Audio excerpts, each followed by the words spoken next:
जब इस पृथ्वी पर अत्याचार बढ़ गया, पापाचार बढ़ गया, एक राक्षस था मुर नाम का।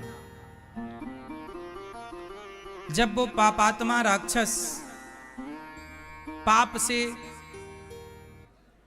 भर चुका, चारों ओर उसके द्वारा पाप ही पाप होने लगे, तब भगवान श्रीमन नारायण से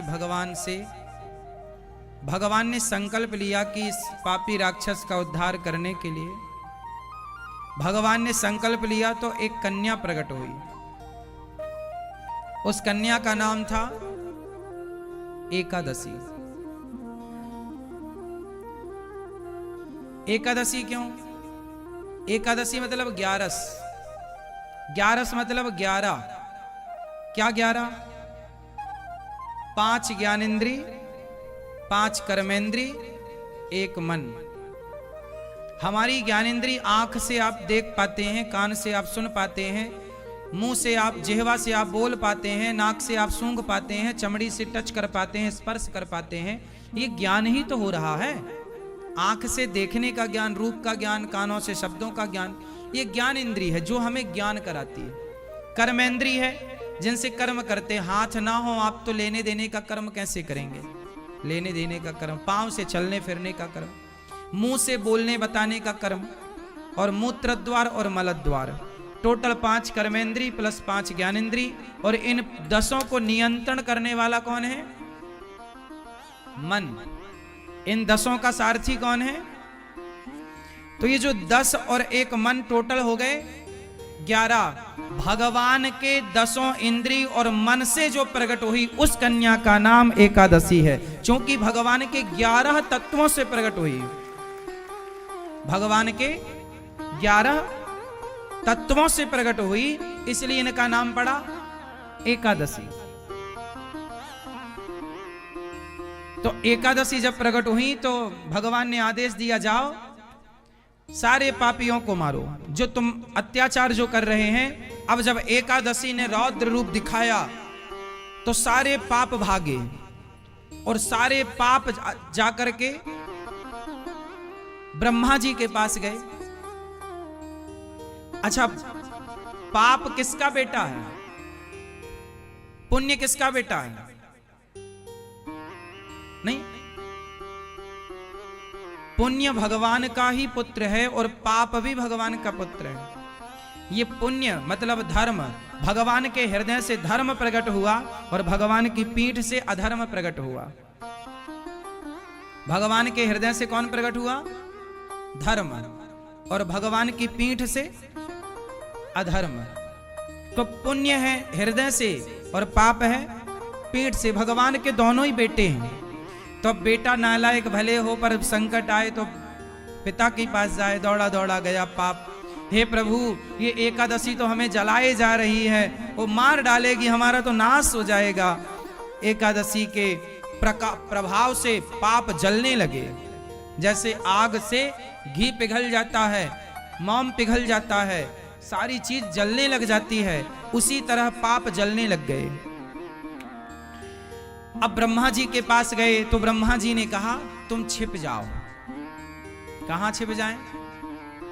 बोले जाओ अन्न में छिप जाओ। कहां छिप जाओ? कहां? अन्न में। अन्न मतलब अनाज, चावल, दाल, गेहूं, ज्वार, मक्का इत्यादि, ये सब अनाज है, इनमें जाके छिप जाओ, अन्न में। तो जाके छिप गए। एकादशी ने सारे पापों को समाप्त कर दिया, पर अन्न ने पापों को जगह दे दी। तब एकादशी ने कहा, एकादशी के दिन अन्न में ही सारे पाप एकादशी के डर से छिप जाते हैं। और वो अन्न आप लोग खा लेते हैं, रोटी खा लेते हैं एकादशी के दिन, चावल खा लेते हैं आप, तो वो जो पाप छिपे थे अन्न में वो पुनः आपके अंदर प्रवेश कर जाते हैं। सबके पाप आप ग्रहण कर लेते हैं। क्योंकि जैसे रविवार के दिन तुलसी में भगवान नारायण का वास होता है, जैसे रविवार के दिन पीपल में अलक्ष्मी का वास होता है, उसी तरह एकादशी के दिन पाप का वास अन्न में होता है। इसलिए एकादशी के दिन अन्न नहीं खाना चाहिए। तो क्या खाएं? फल खाओ। क्या खाओ? फल। फल, केला खाओ, सेब खाओ। सिंघाड़े के आटे की विधि से आप पूड़ी कचौड़ी जो भी बना सको प्रयोग कर लो। पेट भरना है, भूखे नहीं मरना, लेकिन अन्न नहीं खाना। लेकिन आप लोग तो कहते हैं कि जी हम तो एकादशी करते ही नहीं। आप भले नहीं करते पर अन्न खाते हो ना, तो अन्न खाते हो तो पाप लगता है आपको, वो पाप खाते हो आप, क्योंकि एकादशी के दिन पाप का वास अन्न में होता है। और बाकी दिनों में सुनो, एकादशी के दिन चावल में, अनाज, अन्न में पाप का वास होता है। और द्वादशी के दिन, एकादशी के बाद की तिथियों में, विशेष द्वादशी के दिन अन्न में भगवान का वास होता है। अन्न में भगवान का वास होता है। इसलिए आप लोगों ने सुना होगा, जब मंदिरों में नई भगवान की प्रतिष्ठा होती है ना, तो प्रतिष्ठा वाली जो मूर्ति होती है, एक दिन उनका वास जल में होता है और एक दिन उनका वास अन्न में होता है। मंदिरों में जो प्रतिष्ठा मूर्ति होती है ना, उन्हें अन्न में डुबाया जाता है एक दिन के लिए, क्योंकि एक दिन भगवान का वास अन्न में होता है। और केवल एकादशी के दिन अन्न में किसका वास होता है? केवल एकादशी। कितनी तिथियां होती हैं? तिथियां कितनी होती हैं? जोर से। तिथियां कितनी होती हैं? 30। आप 15 कह रहे हैं, वो भी ठीक है, पर टोटल तिथियां होती हैं महीने में 30। तो जो 30 तिथियां हैं, 15 मतलब प्रतिपदा, द्वितीया, तृतीया, चतुर्थी, पंचमी, षष्ठी, सप्तमी, अष्टमी, नवमी, दसवीं, एकादशी, द्वादशी, त्रयोदशी, चतुर्दशी और अमावस्या। और फिर गिनो प्रतिपदा, द्वितीया, तृतीया, फिर बोल देना पूर्णिमा। तो हो गई ना टोटल 15 + 15, तो टोटल महीने की तिथि कितनी हो गई?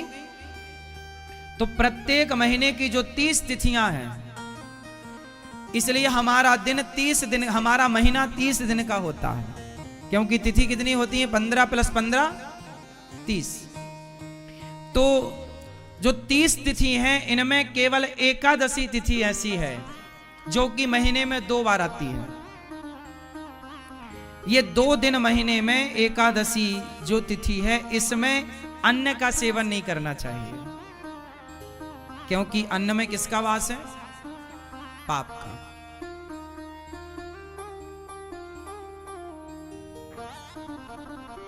देखो, सबकी मान्यता है ना, और मानना चाहिए। जैसे स्त्री जब मासिक धर्म में आती है, स्त्री जब मासिक धर्म में आती है, तो कहते हैं उसमें ब्रह्म हत्या का वास है, क्योंकि इंद्र ने ब्रह्म हत्या ही तो दी ना स्त्रियों को। तो स्त्रियों को जो ब्रह्म हत्या दी, वही तो रज है, वही तो रजस्वला है। तो ये जो रजस्वला स्त्री है, जो 5-7 दिन का आपका टाइम पीरियड होता है, इस समय स्त्री अशुद्ध क्यों मानी जाती है? क्योंकि इस समय ब्रह्म हत्या जो इंद्र ने तुम्हें दी, मतलब ये लिखा हुआ है शास्त्रों में, इंद्र ने अपनी ब्रह्म हत्या 4 लोगों में बांटी, उनमें से एक दी स्त्रियों को। स्त्रियों का कोई दोष नहीं था, पर इंद्र ने दी। अब आप प्रश्न कर सकते हैं क्यों दी, तो ये प्रश्न इंद्र से ही पूछा जा सकता है कि क्यों दी भैया तुमने, लेकिन जो है विधान वो मैं आपको केवल बता रहा हूं कि उस समय स्त्रियां जब अशुद्धि पर होती हैं, तो उस समय स्त्रियों में किसका वास होता है? ब्रह्म हत्या का। इसलिए उस समय जो पुरुष स्त्रियों के साथ संबंध बनाता है, उसे ब्रह्म हत्या का पाप लगता है। लेकिन उस समय केवल 4 दिन का दोष है। स्त्री पति के लिए चौथे दिन शुद्ध हो जाती है, पर भगवान के लिए 7 दिन में शुद्ध होती है। स्त्री मासिक धर्म में है तो कितने दिन बाद पूजा करने का अधिकार है? 7वें दिन। परंतु पति के लिए वह चौथे दिन पवित्र हो जाती है, पर फिर भी हम सबको 7 दिन की ही मान्यता माननी चाहिए। तो कहा जाता है कि पुरुष ब्रह्म हत्या का पाप लगता है यदि वो मासिक धर्म में स्त्री से संबंध बनाता है। तो उसी तरह जैसे स्त्रियों को रज के समय पर स्पर्श करना वर्जित है, स्पर्श मतलब काम भाव से वर्जित है, उसी तरह एकादशी के दिन अन्न खाना वर्जित है। अब आप लोग माने ना माने, और इसका एक साइंटिफिक रीजन भी है। स्त्रियों का मासिक धर्म में अशुद्धि होती है, उस अशुद्धि के दौरान बीमारियों के खतरे ज्यादा होते हैं, तो कहीं आप बीमार ना पड़ जाएं,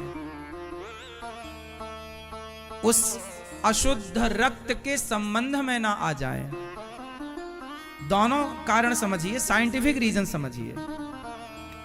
तो अन्न में भी वास है, इसलिए आप लोग जो कहते ना नहीं जी हम तो नहीं करते, नहीं करते भले, पर पाप तो खा रहे हो आप, मत करो। आप नहीं करते तो मत करो, पर नहीं करते फिर भी तो पाप है। आग में हाथ आप तो धोखे से डाल दो, तो धोखे से डालोगे तो जलेगा नहीं। आग में हाथ धोखे से डालोगे तो क्या जलेगा? नहीं जलेगा। ऐसे ही है, इसलिए एकादशी के दिन अन्न खाने से, और ये साइंटिफिक इसका साइंस बताऊं कि जब आप 14 दिन अन्न खाते हैं और 1 दिन अन्न नहीं खाते तो आपके पेट स्वस्थ रहता है। एक दिन उसे मिल जाता है मौका पेट को ठीक रखने का। इसी बहाने क्या है, आपने फल खाए आज, आपको ना एकादशी के दिन फल खाना चाहिए। इससे स्वास्थ्य का बहुत बड़ा प्रभाव पड़ेगा। आप बाकी दिन अन्न खाओगे और एक दिन पूरा पेट फल से भरोगे तो जो शरीर है हमारा, उसे जो फल की आवश्यकताएं होती हैं वो फल से ग्रहण कर लेगा, आप स्वस्थ रहें। आप समझते नहीं, हर चीज का विज्ञान है हमारे भारत में। लेकिन विडंबना देखिए कि एकादशी के दिन आजकल लोग अन्न तो छोड़िए, मांस भी खाते हैं, मुर्गी खाते, मछली खाते, कितना बड़ा पाप कमाते हैं। आगे से आप लोग प्रण करो, एकादशी के दिन भूखे नहीं रहना, फल खाना, दूध पीना है, दही पीना है। बॉडी को हमारी चेंज करके दो चीजों को, ताकि अच्छा रहे। आपके स्वास्थ्य के लिए चीजें अच्छी हैं। आपके बुजुर्गों ने, पूर्वजों ने यदि कोई बनाया नियम तो उसके पीछे साइंटिफिक रीजन है, उसका साइंटिफिक रीजन है, और उस रीजन को समझिए। आज के यूथ को हर चीज को समझना चाहिए। ऐसे ही नहीं तुक्का मार दिया जी, तुक्का नहीं है हमारे यहाँ, हमारी संस्कृति में कुछ भी तुक्का नहीं है। आप कोई भी सवाल पूछ सकते हैं, मैं उसको बिल्कुल साइंटिफिक समझा दूंगा। अब बताइए, हमारे शरीर को एक दिन फलों की जरूरत होती है कि नहीं? रोज नहीं खा सकते तो कम से कम एकादशी के दिन खूब खाओ।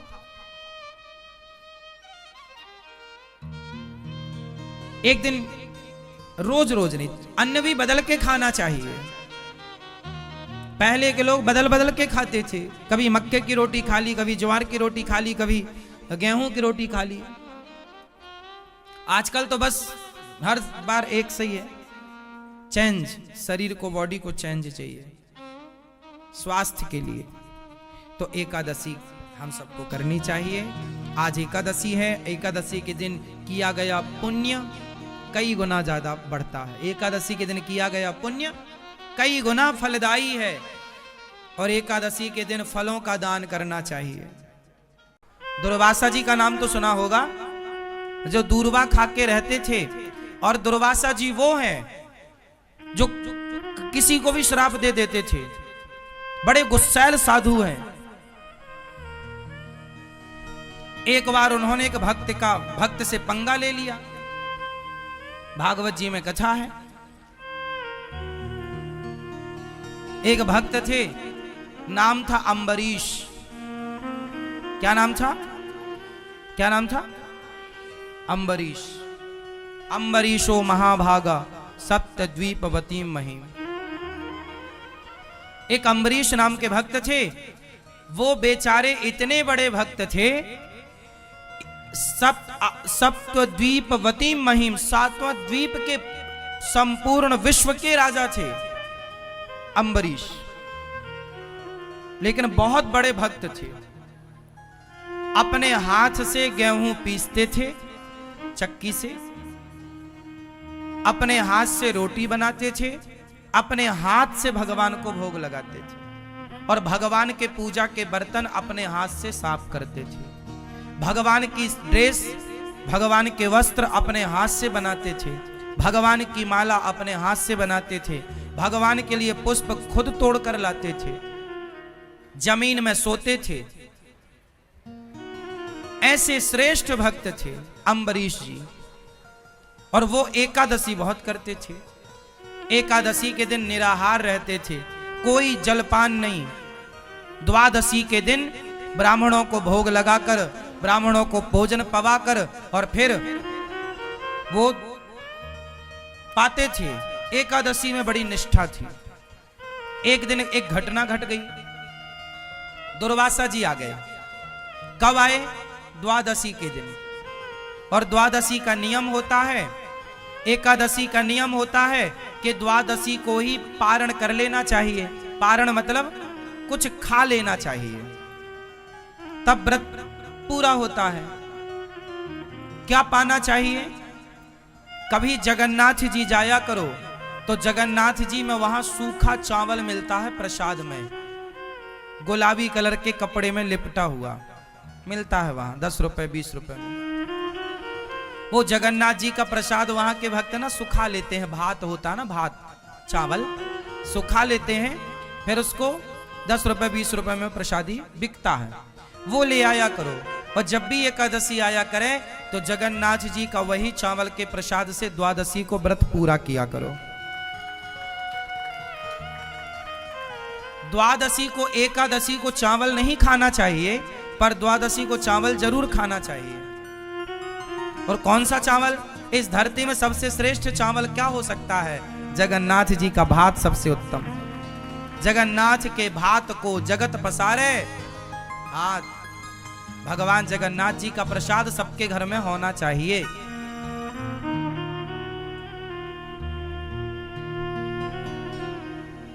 हम तो कहते हैं जगन्नाथ जी का प्रसाद अपने घर में ले आओ और 2-2 दाने रोज खाया करो प्रसाद जगन्नाथ जी का।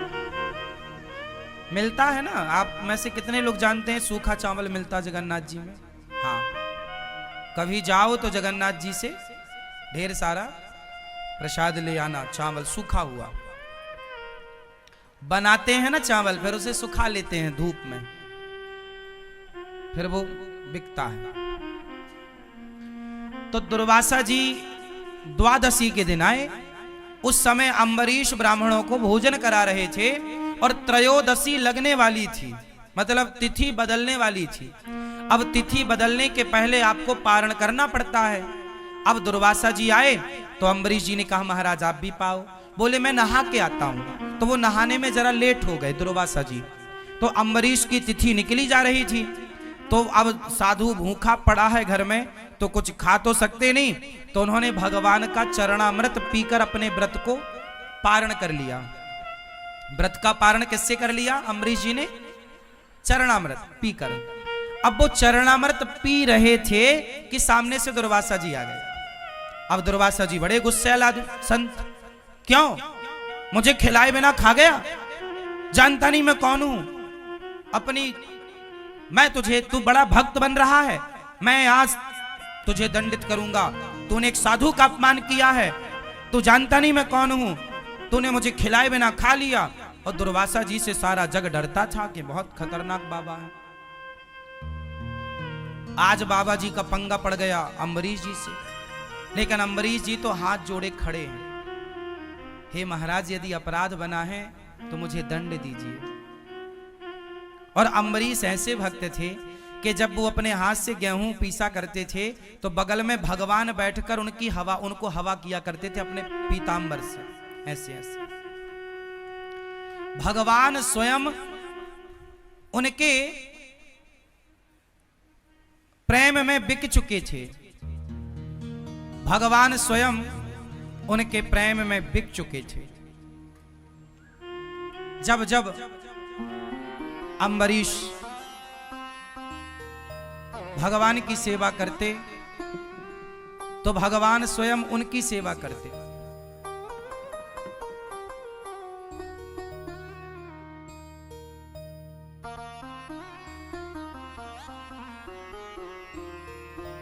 अम्बरीश उनकी सेवा करते और भगवान उनकी सेवा करते।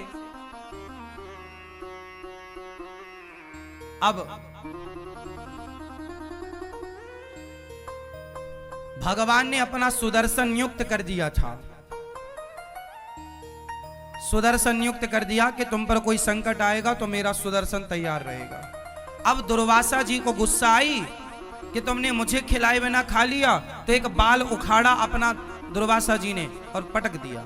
और जब पटका तो उस बाल को पटकने से एक राक्षसी पैदा हो गई, नाम था कृत्या।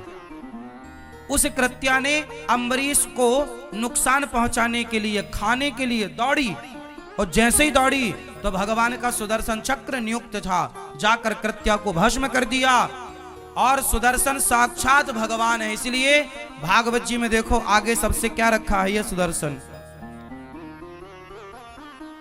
इसलिए हम कहते हैं कि अपने घर में द्वार के ऊपर भगवान सुदर्शन को लगाइए। ये देखो सुदर्शन चक्र, ये बीच में तिलक, ये बीच में शंख, ये सुदर्शन, ये भक्तों के परम रक्षक हैं। भक्तों को जो नुकसान पहुंचाता है सुदर्शन चक्र एक्टिव हो जाते हैं।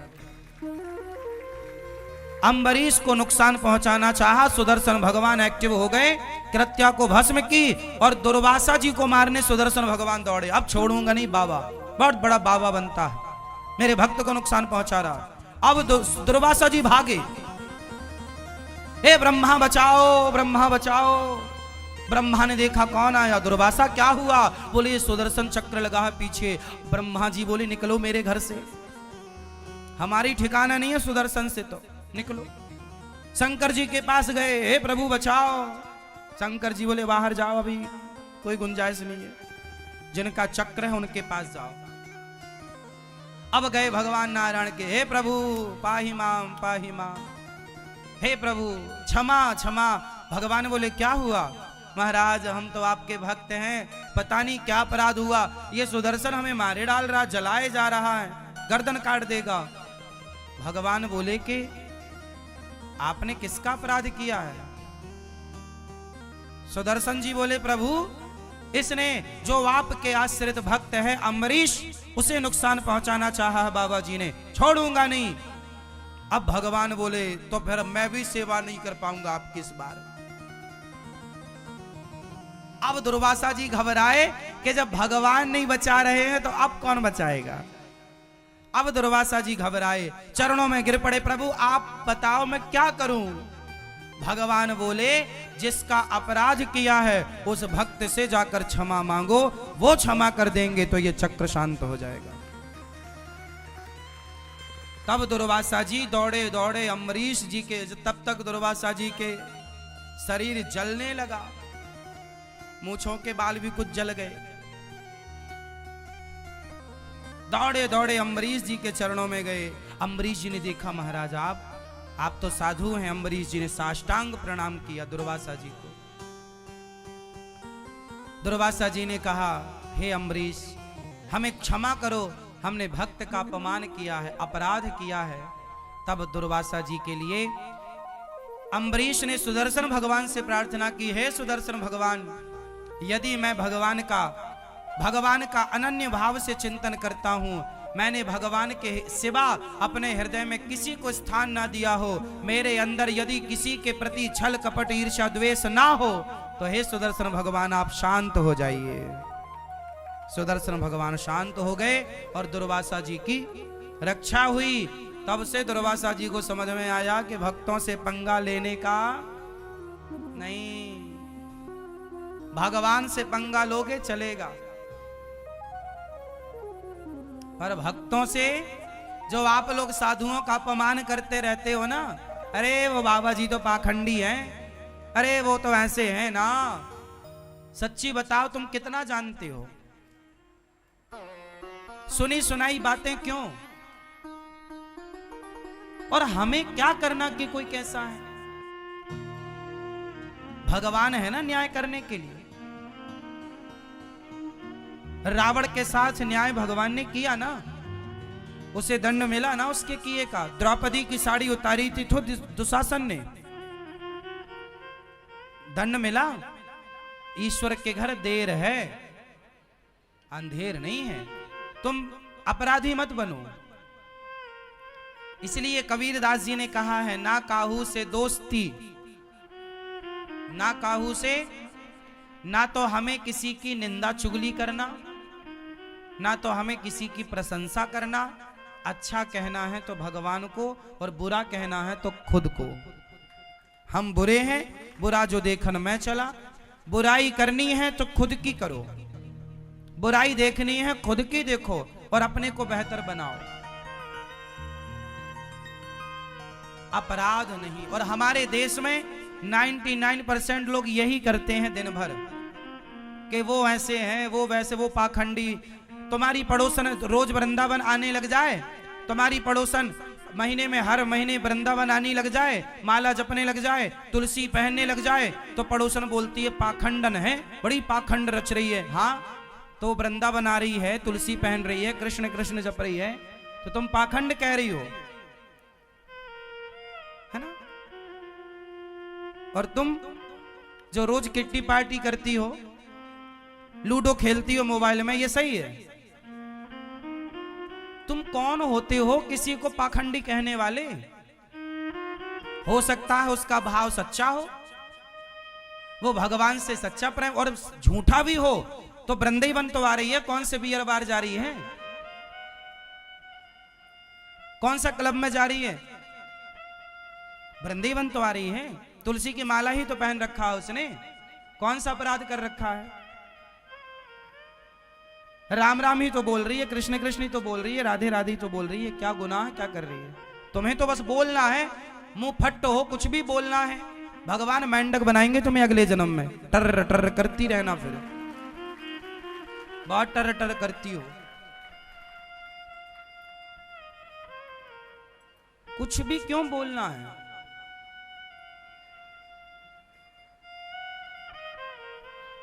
तुम शराबी को कभी ये नहीं कहते कि ये पाखंडी है, शराबी को कभी तुम शराबी नहीं कहते, शराबी की तुम बुराई नहीं करते। पर तुम्हारे पड़ोस में 4 लोग शराबी हैं, और तुम्हारे पड़ोस की 4 स्त्रियां हैं, 4 लड़कियां हैं, जो रोज रात को शराब पीने के लिए वहां जाती हैं क्लबों में। तो तुमने उनके लिए नहीं बोला कि ये पाखंड है, ये कहा तुम क्लबों में जाके शराब पी रही हो रात रात, पूरी रात नाचती है लड़की और लड़के, लोग उन्हें कुछ नहीं कहते। पर कोई एक भजन करने लग जाए तो सारा गांव सारा समाज उसे पाखंडी कहने लग जाता, तुम बड़े पाखंडी हो। अब बताओ भाई, जमाना कितना उल्टा हो गया है।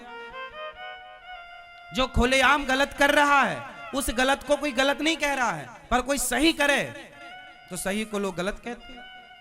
अब ये कलयुग ही नहीं तो क्या है? अंधे हो, धृतराष्ट्र हो, फिर तुम गांधारी हो, पट्टी बंधी है आंखों में, जो तुम सही और गलत को पहचान नहीं पा रहे हो। कोई मांस ना खाए तो मांस खाने वाले लोग उस पर चढ़ाई कर देते, अरे तुम गलत हो, सारे लोग खा रहे हैं मांस, तुम क्यों नहीं खाती हो? यदि परिवार में सारे लोग मांसाहारी हैं और कोई लड़की मांस छोड़ दे, कोई लड़का मांस छोड़ दे, तो घर वाले टूट पड़ते, अरे तुम क्यों नहीं खा रही हो? मतलब भैया हम नहीं खा रहे हैं, गलत है ये किसी की हत्या करना। तो वो लोग क्या कहते, नहीं तुम गलत हो, जो खा रहे हैं वो अपने आप को सही साबित करते, नहीं जी तुम गलत हो। क्यों? वो क्यों सही कह रहे हैं? क्योंकि उनके खिलाफ कोई चला गया सही राह पर।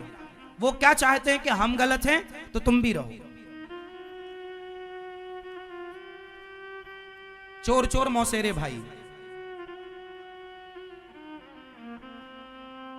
तुम सही क्यों चली गई? दिक्कत लोगों को गलत आदमी से नहीं है, गलत स्त्रियों से दिक्कत नहीं है, भले लोगों से समाज को दिक्कत है। यह बात सही है या गलत है?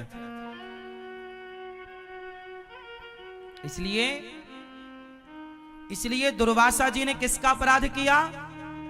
जोर से भगवान का या भक्त का? तो आप लोग भी, यदि कोई वृंदावन से जुड़ी स्त्री है, कोई वृंदावन से जुड़ा पुरुष है, और यदि वो वृंदावन के प्रति श्रद्धा रखता है, भगवान कृष्ण राधा रानी के प्रति श्रद्धा रखता है, और यदि आपने उसे पाखंडी कह दिया तो तुम्हारे सारे पुण्य उसके पास आ जाएंगे और उसके सारे पाप ट्रांसफर कर देंगे कि तू पाप भोग भैया।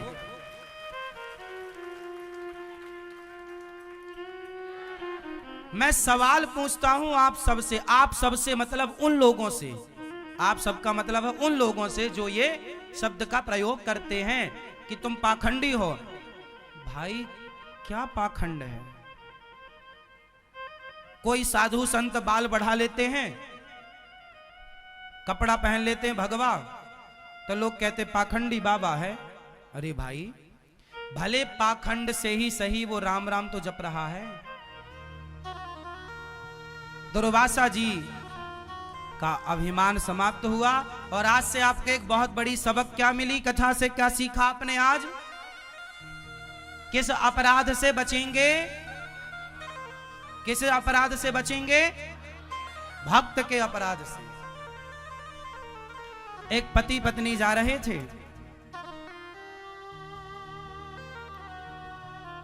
तो एक साधु पीछे से आया, बारिश का समय था, सड़क के गड्ढों में पानी भरा था, तो समझ में आता नहीं है कि यहां गड्ढा है कि यहां समतल है, लेवल है। तो एक साधु बढ़िया कीर्तन, संत तो मस्त कीर्तन, श्री कृष्ण गोविंद हरे मुरारी, मस्त चला जा रहा था। अच्छा, वो पति पत्नी इस तरफ से जा रहे थे और वो साधु अपने लाइन से इस तरफ जा रहा था सड़क में। तो साधु बढ़िया नाचता हुआ जा रहा था। तो साधु जब उचका और उचक करके जब गिरा तो उसके पांव गड्ढे में चले गए, और जब गड्ढे में गए तो पानी भरा था, कीचड़ था, और जब पानी में गए तो पानी की कुछ छींटे बूंदें उचटी, और जाके उसके पति पत्नी जो जा रहे थे, तो उस पति के सफेद कलर की शर्ट पहन रखी थी उसने, तो वो कुछ छींटे जा करके उसकी शर्ट में गिरे। तो वो आदमी बड़ा गुस्से हुआ, अरे बाबा पागल हो गया है, देख के नहीं चलता। लो भैया, वो आदमी आया और बाबा जी के गाल में जोर का एक थप्पड़ मारा, ले कपड़े गंदे कर दिया, अंधा है क्या? जबकि वो साधु तो अपनी मस्ती में था, उसे कुछ पता ही नहीं। उसने थप्पड़ मार भी दिया तो उसने कोई प्रतिकार नहीं किया, कोई जवाब नहीं दिया, कुछ वो ठीक। उसको लगा वाह विधाता, आज यही मिला खाने को, चलो यही खा के मौज करेंगे। कभी आप बढ़िया मालपुआ खवाते हो, कभी आप चना खवाते हो, कभी गुलाब जामुन खवाते हो, कभी रबड़ी खवा, आज थप्पड़ खवाया, मस्त खुश। संत भगवान का भक्त भगवान की मस्ती में मस्त रहता, जैसे रखे राम जी रहना चाहिए, और सीताराम सीताराम। भगवान तेरे फूलों से भी प्यार, थप्पड़ दे रहे हो हम खुश हैं, रबड़ी दे रहे हो हम शिकायत नहीं करेंगे कि तुमने थप्पड़ पड़वा दिए, कोई बात नहीं, जो इच्छा। और आप लोग जरा भी ना आपके प्रतिकूल मिल जाए तो आप रोने लग जाते हैं, हे भगवान तुमने ऐसा क्यों किया। जो दे रहे हैं भगवान, अच्छा हमारे भगवान की इच्छा है, आज हम भूखे रहेंगे, ये भगवान की इच्छा है तो भूखे। आज खाना दे रहे हैं तो खाओ, आज ये पहना रहे हैं तो ये पहनो, कल वो पहना रहे हैं वो पहनो, महंगा पहना रहे हैं महंगा सस्ता, जो मिल रहा है सब भगवान की इच्छा मानो कि आज ईश्वर की इच्छा। कोई आज आपको गाली दे रहा है, चलो कोई बात नहीं, भगवान की आज यही इच्छा, चलो सुन लेते हैं, क्या घटेगा हमारा। संत जी बेचारे कुछ बोले नहीं, लेकिन भगवान तो भगवान है, भगवान गुस्सा हो गए, किसने मेरे भक्त को एक थप्पड़ मार दिया बताओ। अब वो जैसे ही घर गया, पति पत्नी घर गए, वो आदमी जैसे ही घर गया और अपनी सीढ़ी ऊपर चढ़ने लगा, सीढ़ी चढ़ते समय उसका पांव फिसला और ऊपर से सिर के बल नीचे गिरा, तुरंत उसकी मृत्यु हो गई। अब जब मृत्यु हुई तो अचानक किसी की मृत्यु हो जाए तो व्यक्ति तो दंग रह ही जाता है। सारे गांव के लोग, सारे लोग आ गए। उसकी पत्नी तो खूब रोई। तभी वो साधु फक्कड़ ना घूमता घूमता उसी के घर के सामने से गुजरा, तो उसने देखा कि यहाँ, अच्छा साधु को ये पता नहीं था कि ये उसी का घर है जिसने मुझे थप्पड़ मारा। तो साधु ने देखा कि आज यहाँ बहुत भीड़ है, तो साधु को लगा क्यों भाई भंडारा है क्या, कुछ खाने को मिलेगा। लोगों ने कहा मर गया है कोई, चलो यहां से। बाबा जी तुरंत दूर जाके बैठ गए। उसकी पत्नी रो रही थी। तो इस दृश्य को किसी ने देखा था, तो वो समझ गया कि साधु किसने मारा है, इसलिए ये मर गया। तो उसने उसकी पत्नी से जाकर बोला, सुनो, जिस साधु को तुम्हारी पति ने थप्पड़ मारा था, शायद भगवान रुष्ट हो गए हैं, वही साधु बाहर बैठा है, तुम जाओ साधु के पांव पकड़ लो। वो पत्नी दौड़ी दौड़ी गई, चरणों में गिर पड़ी, महाराज क्षमा करो, मेरे पति से अपराध हो गया, क्षमा कीजिए। साधु बोला, देवी कौन सा अपराध, आपको थप्पड़ मारा था ना अभी थोड़ी देर पहले गाल में, ये मेरे पति वही है, मृत्यु हो गई। संत ने कहा, मेरा कोई रोल नहीं है, तेरे यार ने मुझे मारा तो मेरे यार ने भी इसे मार दिया, हिसाब बराबर।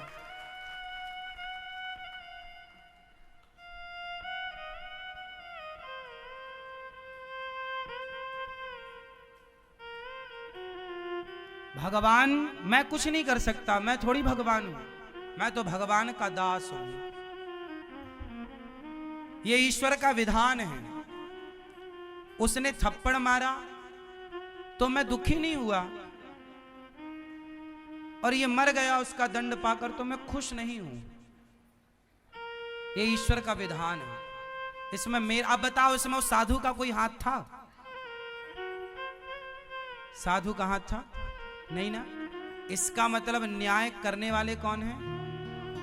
इसलिए जो हो रहा है वो हमारी और आप